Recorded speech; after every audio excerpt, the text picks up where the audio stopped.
Hello guys, and welcome to a new update on my path to indie game developer. And the first thing that you may notice is that I am talking in English now. The reason is very simple. The industry is in English, so I decided to take this leap of faith and just go for it. I even changed all the documentation to be in English, even though this project is born as a way to troll players, let's say teach players a little bit of grammar. I know players are going to hate this game, but whatever, it's supposed to be a little bit ironic and absurd, so I'm okay with that. What I want to show you guys today is I want to walk you through the project because I haven't updated this in a while, and I mean, I have updated the project, but I haven't updated anything. I haven't updated you with anything so far. So I did want to showcase a little bit about the game design manual.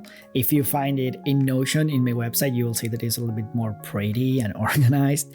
But I have been working in Google Drive a lot, mostly because I don't have the paid version for Notion. So why work with a paid tool if I can just do this on my own time with Google Drive and be done with it. I do want to show you the documentation, and I'm really proud with this. The control document looks pretty awesome, pretty detailed. If you can see, there are comments for me to not forget what's going on here. All this documentation means if it has no comments, it means that I have gone through everything about this. And a very important detail, the bulk of this documentation is high level. I haven't delved deep into all of the mechanics yet, mostly because it's not necessary for me right now. But we do have a lot of documentation that looks really awesome, and everything has been properly documented. What is light armor, what is hard armor. I have no idea how I'm going to code this. It doesn't matter. The idea for this is to learn and fine-tune my skills. So, and I have the possibility of doing a game of my own. As you can see, there are a lot of notes here and go low level. As I said, a lot of this is high level, but for example, this boss, the Shadow of Doubt, already has a pretty detailed description of the fight, what it means to conceptually, all the description, how many phases, the boss description. I haven't gone low level on the HP and all this kind of things. So let's say that every boss is going to have like 100 HP. I don't really care right now. I'm going to fine tune the numbers as I implement them into the engine. And this is something really important to me in the design process. Numbers are not as important as intention. If I had to share this document with a developer, they don't really care about the initial numbers. They do care about the intention. Like, for example, I want this boss to have a phase when it's above 70% hit points. And then when it drops below 70, it goes to another phase, and then when it drops below 35%. So there's a detail of every single phase.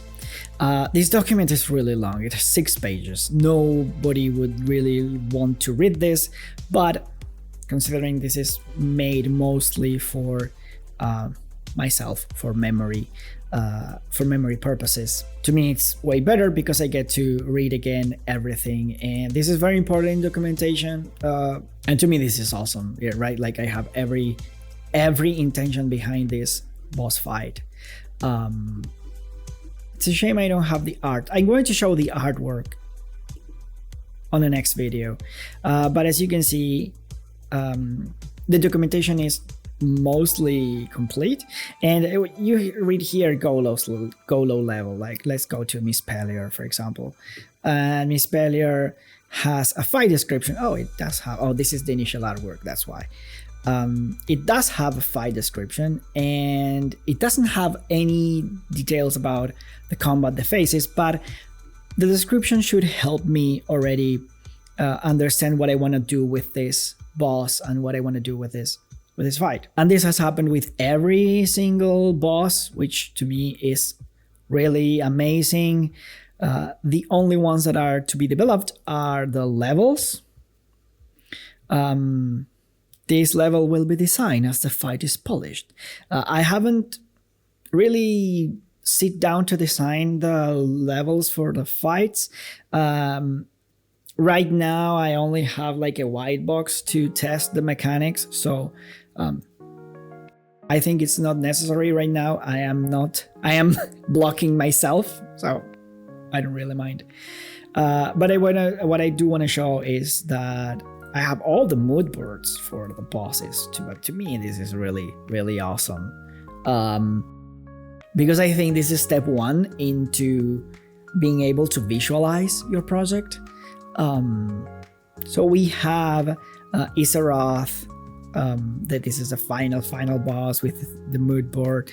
We have Sir Block, we have Miss Pellier. I mean, I already have a design for Sir Block and Miss Pellier, but I didn't want to leave empty pages in the mood board, and in any case, it serves us as a reference to understand how I got inspired for these bosses. Then we have the Prejudice Amalgam, we have the Anxiety Monster, a lot of Eldrazi things going on here, and well, let's not see Eldrazi. Let's say Lovecraftian things, because the Eldrazi and the Old Gods are inspired by Lovecraft. So a lot of Lovecraftian things, which I totally adore having. We have the Shadow of Doubt, and we have the Procrastinity, and then we have the mini bosses, the False Poet, the Corrupt Teacher, the Cursed Librarian. Again, Darkest Dungeon, Lovecraftian things. And this is not going to be a scary game. This is not going to be a dark fantasy game, but it doesn't matter. As I said in the beginning, it's supposed to be like an absurd project where a writer saves the world. So I do want to include a couple of jokes. Like, if there's the end of the world, no one is going to save the writer, or save the graphic designer, save the game designer. So it's kind of like an inside joke to make a writer feel better with himself. I don't know. It's, as I said, it's supposed to be absurd. It's supposed to be fun. That's the thing. Yeah. Then we have, okay, the Dark Mage of Typographies. We have a couple of Magic the Gathering references. I have no idea if this is going to be part of the boss fight, but it seemed cool to know what a typesetter was. Then we have the Slave Riders. We have the Destructive Critic. We have Isaroth Guardian with really cool references from Darkest Dungeon and The Witcher. Isaroth Priestess, again, Darkest Dungeon, and Magic the Gathering. You can see a pattern here of the things I'm inspired by. We do have the Troll. We have Titivilus, the demon of grammar mistakes. We have plagiarism.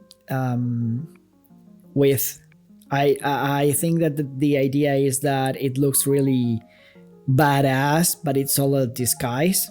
That's why it's called plagiarism.